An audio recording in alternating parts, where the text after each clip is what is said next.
ಈ ಇಲಾಖೆದ ಒಬ್ಬ ಉತ್ತಮ ಸಜ್ಜನ ಸಚಿವರು ಯಾರೇ ಹೋಗ್ಲಿ, ಇಲ್ಲ ನಾನೇನಾದ್ರೂ ಮಾಡ್ಕೊಡ್ತೀನಿ ಅಂತಕ್ಕಂಥ ಭರವಸೆ ಮತ್ತು ಆತ್ಮವಿಶ್ವಾಸದಿಂದ ನಮ್ಮ ಬೆನ್ನು ತಟ್ಟಿ ಪ್ರೋತ್ಸಾಹಿಸಿರ್ತಕ್ಕಂಥ ಹಿರಿಯರು ಬೋಸರಾಜ್ ಸಾಹೇಬರು ಅಧಿಕಾರವನ್ನು ವಹಿಸಿಕೊಂಡ ಮೇಲೆ ಇದಕ್ಕೆ ಮತ್ತಷ್ಟು ವೇಗ ಚಾಲನೆ ಸಿಗುವಂತ ಕೆಲಸ ಆಗಿದೆ.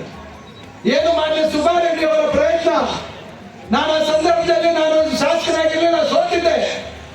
ಅವರ ಕಾರ್ಯಚಟುವಟಿಕೆಯಿಂದ ನಾನು ಗಮನಿಸ್ತಾ ಇದ್ದೆ, ಯಾವ ರೀತಿ ಅವರು ತಮ್ಮ ಸ್ಥಾನ ತ್ಯಾಗಕ್ಕೂ ರೆಡಿ ಆಗಿದ್ರು ಅಂತಕ್ಕಂಥದ್ದು ನಮ್ಗೆಲ್ರಿಗೂ ಗೊತ್ತಿರ್ತಕ್ಕಂಥ ವಿಚಾರ. ನಾನು ಯಾಕೆ ವಿಚಾರ ಹೇಳ್ತಾ ಇದ್ದೀನಿ ಅಂದ್ರೆ, ತಾವು ಮತದಾನದ ದಿನ ಒಂದು ದಿವಸ ತಾವು ತೆಗೆದುಕೊಳ್ತಕ್ಕಂಥ ತೀರ್ಮಾನ 5 ವರ್ಷ ಈ ಭಾಗದ ಮತ್ತು ತಮ್ಮ ಬದುಕಿನಲ್ಲಿ ಬದಲಾವಣೆ ತರ್ತಕ್ಕಂಥ ಒಬ್ಬ ನಾಯಕನ ಆಯ್ಕೆ ಮಾಡಿಕೊಳ್ತಕ್ಕಂಥ ಒಂದು ಕ್ಷಣ. ಅವತ್ತು ನೀವು ಸರಿಯಾದ ನಿರ್ಧಾರ ಮಾಡಿದ್ರೆ 5 ವರ್ಷ ಅವರ ಶಕ್ತಿ ಮೀರಿ ನಿಮ್ಮೆಲ್ಲರ ಬದುಕಿನಲ್ಲಿ ಬದಲಾವಣೆ, ಶಾಶ್ವತವಾದಂತಹ ಬದಲಾವಣೆ ತರುವಂತ ಪ್ರಯತ್ನ ಮಾಡ್ತಕ್ಕಂಥ ಒಂದು ನಿರ್ಣಾಯಕ ಒಂದು ತೀರ್ಮಾನ ಅವತ್ತು ತಾವು ಕೈಗೊಳ್ತೀರಾ. ನಾನು ತಮ್ಗೆಲ್ರಿಗೂ ಮುಕ್ತ ಕಂಠದಿಂದ ಅಭಿನಂದನೆಗಳನ್ನು ಸಲ್ಲಿಸ್ತೇನೆ.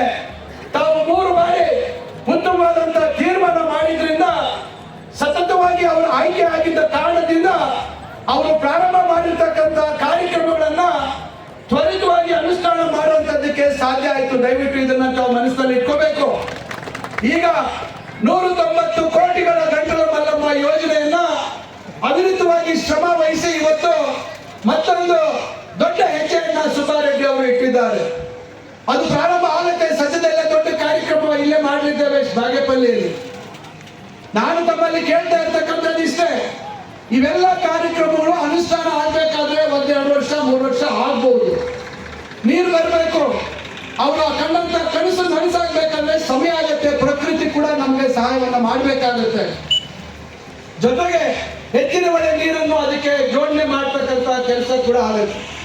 ಇವೆಲ್ಲ ಆಗ್ಬೇಕಾದ್ರೆ ಸಮಯ ಆಗುತ್ತೆ. ತಾವು ತಾಳ್ಮೆಯಿಂದ ಇರಬೇಕು. ಏನು ಉತ್ತಮವಾದಂತಹ ಕಾರ್ಯಕ್ರಮಗಳನ್ನು ಸುಬ್ಬಾರೆಡ್ಡಿ ಅವರು ಕೈಗೆತ್ತಿಕೊಂಡಿದ್ದಾರೆ, ಅದು ಆಗ್ಬೇಕಾದ್ರೆ, ನಮ್ಮ ಕಣ್ಣು ಮುಂದೆ ಸಾಕ್ಷಿಯಾಗಿ ನಿಲ್ಲಬೇಕಾದ್ರೆ ತಾವು ತಾಳ್ಮೆಯಿಂದ ಅವರ ಮೇಲೆ ಯಾವ ರೀತಿ ವಿಶ್ವಾಸವನ್ನ ಇಟ್ಟಿದ್ದೀರಾ, ಅದೇ ವಿಶ್ವಾಸವನ್ನ ಮುಂದೆ ಕೂಡ ತಾವು ಮುಂದುವರಿಸಬೇಕು. ಇನ್ನಷ್ಟು ಹೆಚ್ಚಿನ ಸಂಖ್ಯೆಯಲ್ಲಿ ಅವರಿಗೆ ಪ್ರೋತ್ಸಾಹ ನೀಡಬೇಕು ಅಂತ ಹೇಳಿ ನಾನು ತಮ್ಮೆಲ್ಲರೂ ಕಳಕಳಿಯಾಗಿ ಪ್ರಾರ್ಥನೆ ಮಾಡ್ಕೊಳ್ತೇನೆ. ನಾವೆಲ್ಲರೂ ಇವತ್ತು ತಮ್ಮ ಆಶೀರ್ವಾದ, ತಮ್ಮ ಋಣದಲ್ಲಿ ಇರ್ತಕ್ಕಂಥವ್ರು.